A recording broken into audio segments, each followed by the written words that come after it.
সকলকে নমস্কার এবং আদাব। আমি বলরাম সরকার, বাবরা আসলা ইউনিয়ন অমুসলিম শাখার সভাপতি। আপনাদের কাছে উপস্থিত হয়েছি হে বীর জনতা। আপনাদের উপস্থিত দেখে আমার মনে খুব আনন্দ উপভোগ হচ্ছে।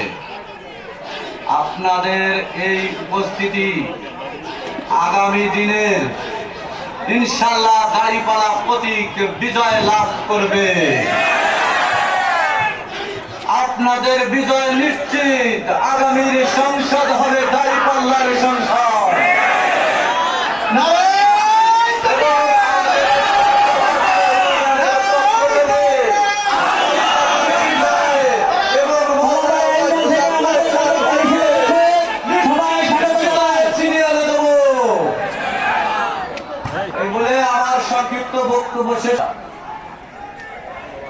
মিছিল নিয়ে আসছি সকলের প্রদীপ পাবন বিশ্বাস।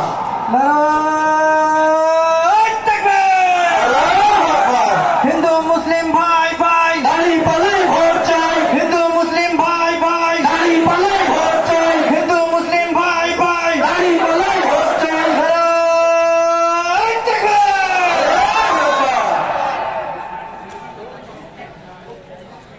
সর্বপ্রথম আমি সৃষ্টিকর্তাকে অশেষ ধন্যবাদ ও আমার প্রণাম জানাই। তারপর উদ্যোগকার এই মহান সভার সভাপতি,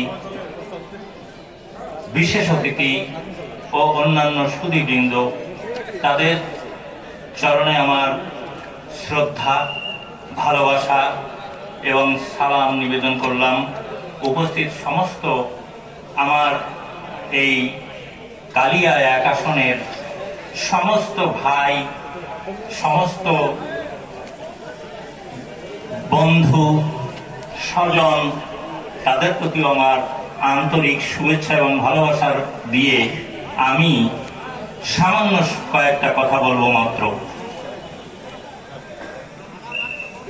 1947 সালে কেন আমি অমুসলিম একজন নাগরিক হয়ে এই জামাতের সমর্থক হলাম, এই কথাটাই আমি শুধু আমার অমুসলিম নাগরিক ভাইদের অবগতির জন্য এবং সবার অবগতির জন্য এই কথাগুলো আমি বলবো।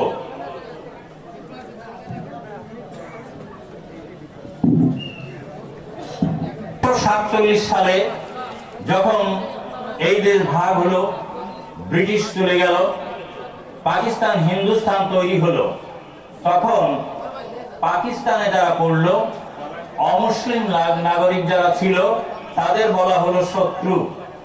তাদের শত্রু বলা হলো এবং সম্পত্তিকে বলা হলো শত্রু সম্পত্তি, অর্থাৎ এনিমি প্রপার্টি। এই আইন চালু করা হলো। এই আইন বলে অমুসলিম নাগরিকদের ধন সম্পদ থেকে বঞ্চিত করে একে একে এখান থেকে উচ্ছেদ করা হচ্ছে। 1971 সালে যখন আমরা বাংলাদেশ স্বাধীন করলাম, তখন এই যুদ্ধে আমরা এই দেশে যারা ছিলাম, হিন্দু, মুসলমান, বৌদ্ধ, খ্রিস্টান, চাকমা, গারো, যারা ছিলাম, সম্মিলিতভাবে যুদ্ধ করে স্বাধীন বাংলা তৈরি হলো। কিন্তু সেই এনিমি প্রপার্টি আইন উচ্ছেদ হলো না। সেই নামটাকে পরিবর্তন করে বলা হলো ভেস্টেড প্রপার্টি, অর্থাৎ অর্পিত সম্পত্তি। আমরা কি এই জায়গায় ভেসে এসে আছি, না জন্মগত সূত্রে এই দেশে হিন্দু মুসলমান একসঙ্গেই আছি?